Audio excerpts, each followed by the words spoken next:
Hey everybody, welcome back to Limit Breaker Fitness. My name's Monty. Today we're here to talk about broccoli, chicken, and rice. Now broccoli, chicken, and rice is a dish that is probably the classic go-to when it comes to weight loss. And it works. There's no real secret to it, it just works. I have two problems with it though. The first one is there's not a lot of fat in it. And contrary to what a lot of people will try to tell you, we need fat in our diet. It's essential. The second problem I have with it is, it's boring. Look at this thing. Do you really want to eat this for every single meal? I know if I had to, I'd probably unalive myself after like 2 days. So today I'm going to show you a better way to make it that's going to make it a lot more delicious and it's going to give us some of those fats that we need. Alright, let's get to it.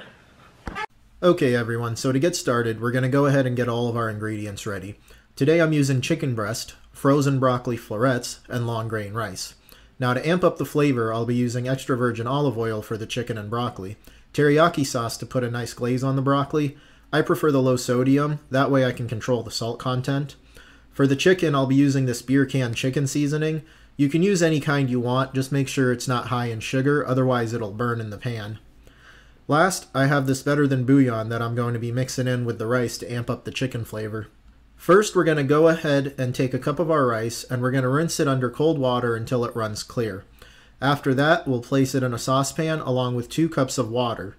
We'll place that on high heat and add 1 tablespoon of the better than bouillon, and then we'll bring it all to a boil. Once it's boiling, reduce the heat for 15 minutes, then turn it off and allow it to steam for another 5 to 10 minutes. These times are going to vary depending on the kind you use and the amount. Next, we're going to clean up some of the fat and cartilage off our chicken breast so that we can butterfly it.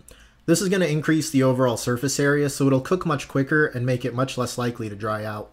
Place your hand on top of the chicken breast, making sure to keep your fingers clear of the blade. Go halfway up the chicken breast and start slicing, but don't go all the way through.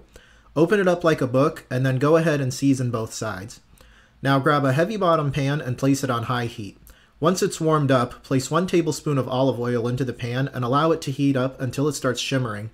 Lay your chicken breast down away from you in order to avoid splashing oil on yourself, and pat it down to make sure it's in complete contact with the pan.